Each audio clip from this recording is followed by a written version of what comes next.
Hey everybody, this is Tom with The Board Gamer. Do you fancy yourself a tactician?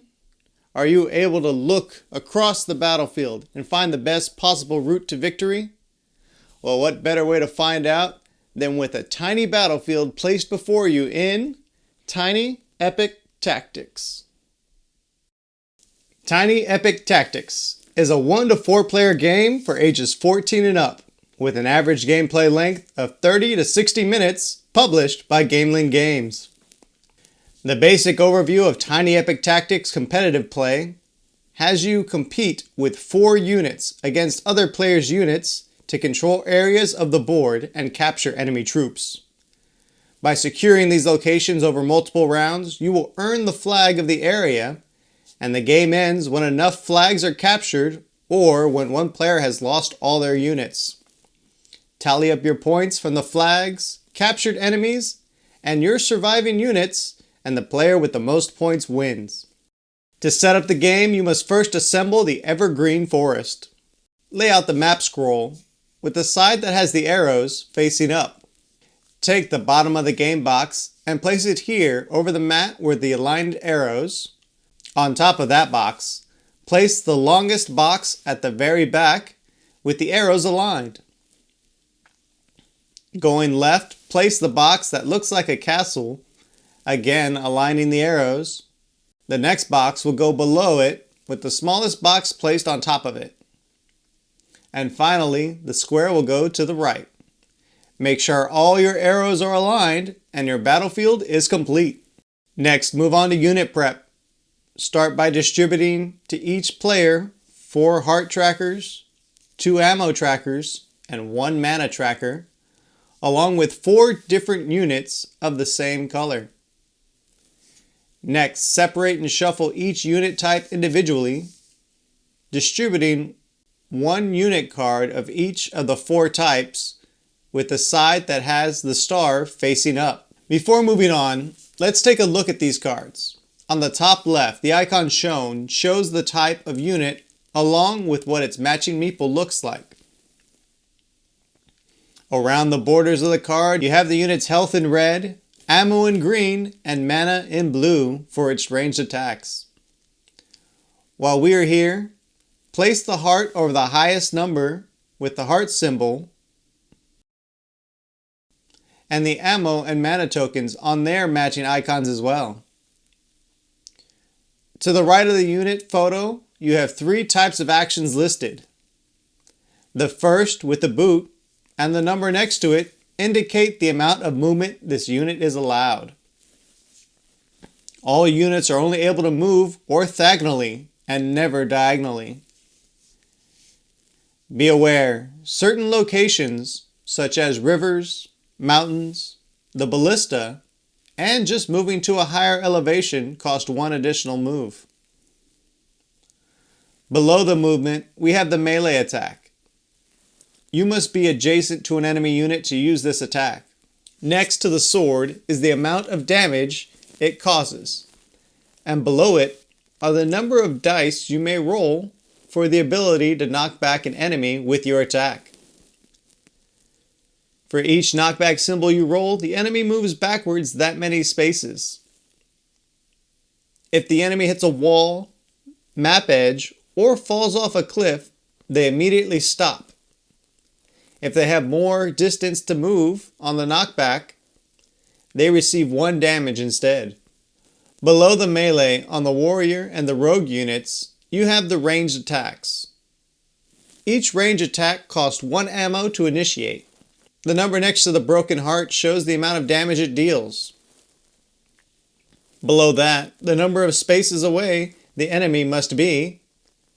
And when determining distance, you must count the spaces like you would movement, so you cannot count diagonally. If the enemy is at a higher elevation than the one attacking, they reduce the range by 1. But if the attacking unit is higher than the enemy, they get +1 to the range. And if you ever find yourself atop a peak, you have unlimited range. Finally, you will roll the number of dice indicated below the range symbol. If you roll any broken arrows, these count as misses and you must reduce your ammo by the number of broken arrows rolled. The wizard works in a similar fashion. When casting spells, first you have the range, if any, and below you have the option to pay additional mana to roll a number of dice to strengthen your spell. Each wizard has a different type of spell, so be sure to read what the spell does at the bottom of the card. Also below each unit photo is a text box where you will see spells on wizard cards and any extra abilities each of the different units have. Some are passive like counter and stealth, while others require an action such as movement or attack. Now back to setup. Starting with the first player, each player in clockwise order will take turns placing their 4 units on a set of 4 stars. Shuffle the tactic cards and deal 2 to each player. Choose one and discard the other one face down to be shuffled back into the deck. Place weakened tokens and the control cards, with the flags on the start representing each control area, and the setup is complete. We have a 3-player game set up, so in order to end the game, 2 control areas must be secured, or all of one player's units must be captured to end the game. And the player with the most victory points wins. Each flag is worth 5 points, and each captured unit is worth 2. Also, each surviving unit you control is worth an additional 2 points. On your turn, you will start by checking if you hold the majority of any active control area. What that means is you must first activate the area by landing on one of the larger icons of the control area. Once activated by a player, the area can be attempted to capture. If you hold the majority at the beginning of your turn, you may move the flag down the control card. If you lose majority before the flag reaches the end to collect, it does not reset. This allows for another player to be able to steal the flag. Next, you will be able to take up to 3 total actions with your units. These actions include move, melee attack, missile attack, and cast spell. There are certain terrain advantages and disadvantages, and they are referenced on the back of the rulebook. For example, passing through a village will heal any character for 4 hearts and refill any ammo, or portals that can be entered and exited out of any other portal. A unit may take a single action, but if you wish for that same unit to take a different action, that unit will become weakened.